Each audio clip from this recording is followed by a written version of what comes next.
kwamba hivyo umechafuliwa na adui. Future yako, ndoto zako zimechafuliwa na wachawi.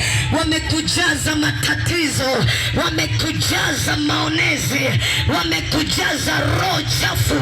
Biblia inaniambia waliposimama mbele za Bwana mahali pamoja, ambao walikuwa na lugha za zamani wakaanza kunena kwa lugha nyingine. Nasema na wewe utakaposimama kuja mbele za Bwana hapa, lugha yako inaenda kwenda kuwa nyingine.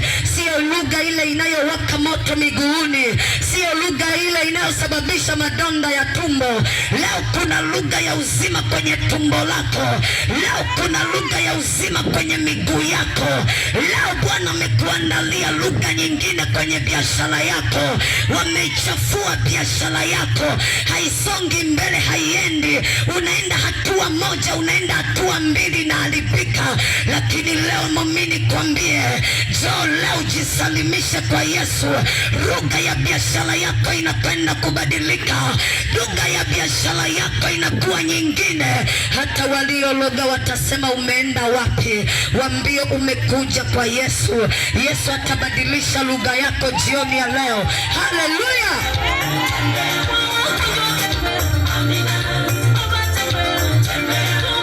Haleluya! Hebu pigia Yesu makofi kidogo.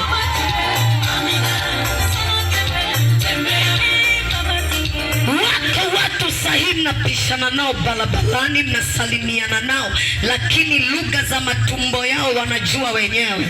Wana lugha fulani zinawatesa, wana lugha fulani zimefanya wakataliwe kwenye ndoa, wana lugha fulani zinazosababisha wasibebe mimba, wana lugha fulani zinazosababisha wakianzisha biashara inaharibika, wana lugha fulani zinazosababisha kila hatua inayoenda inarudi nyuma. Lakini leo kuna Roho Mtakatifu atakwenda kubadilisha maisha yako, atakwenda kubadilisha lugha yako, atabadilisha lugha ya afya yako.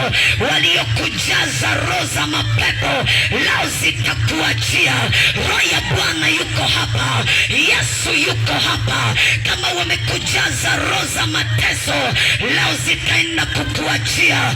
Uko hapa unanisikiliza sahihi, najua injili hii inafika hapo ulipo.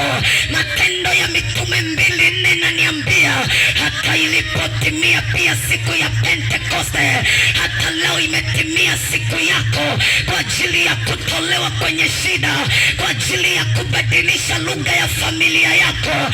Umekuwa maskini, umekuwa mtu wa chini, lugha ya jana bado uko nayo, hakuna hatua ulio nayo. Ndugu zako vile wamekususa kwa sababu hakuna kinachoendelea. Lakini niseme nawe bro, Yesu yuko hapa sahihi kwa ajili ya maisha yako. Lugha yako inakwenda kubadilika vile utakuja kwa Yesu. Lugha yako inakwenda kubadilika vile utasimama mbele za Bwana. Nasema kuwasimulia adui zako ama kusimulia ndugu zako haisaidie, kuambia rafiki zako haisaidie. Hata umeweza enda kwa madaktari ndio, lakini huo ugonjwa muumini kwambie hauponi kwa Panadol wala kwa madawa ya huko.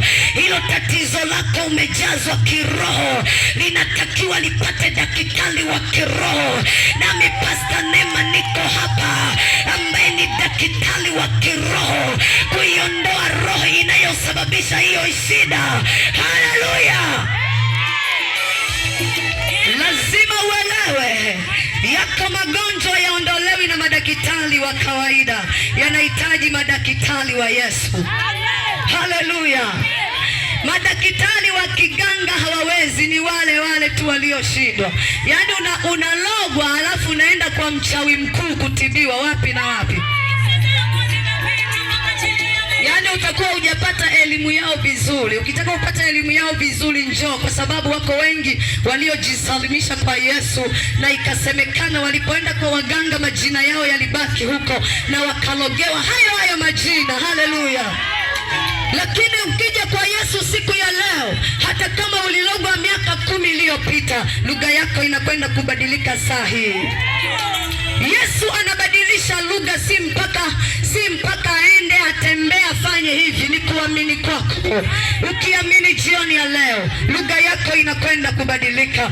Ukiamini siku ya leo, lugha ya maisha yako inakwenda kubadilika. Haleluya. Biblia inasema wakajazwa Roho Mtakatifu, wakaanza kusema kwa lugha nyingine. Wako watu hawana Mungu. Ukiwa huna Mungu, ni rahisi sana kujazwa roho za kipepo. Ni rahisi sana kujazwa roho za kikahaba. Ni rahisi sana kujazwa roho za kukataliwa. Ni rahisi sana kujazwa roho za ulemavu. Ni rahisi sana kujazwa roho za utasa. Yaani unajazwa roho za utasa.